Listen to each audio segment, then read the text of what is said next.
Hey guys, so today we're going to be creating a illustration from this image. So this is kind of a intermediate novice level of using Photoshop. So all we're doing is using the Lasso Tool plus the gradient tool, which is also known as like the bucket fill.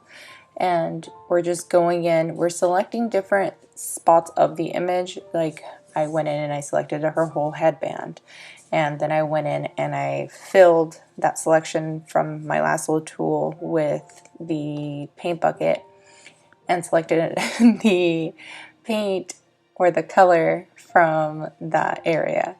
And I'm just going through and I'm going to select from each different area. This is one way to do it. I will be showing you a different way later on, but this is a very simple, like easy novice way to do it. And all of these things are all just different layers. So if you don't like something, you're not here using the pen tool, you're just, roping it around, creating those little marching ants that you get from the lasso tool and then filling it in. So it's kind of similar to if you were to kind of like sketch it out, but you're not going off of nothing. You're kind of having this base plan, and you can stop right here. So if you look at the image now, it looks okay. I mean, if you want to go for a very basic illustration, I'm going in and I'm seeing if I can like tone it a bit because I didn't like how I finalized it. And again, I will be showing you guys how to do a different version of this, but for now, this is like the very easy way to do it.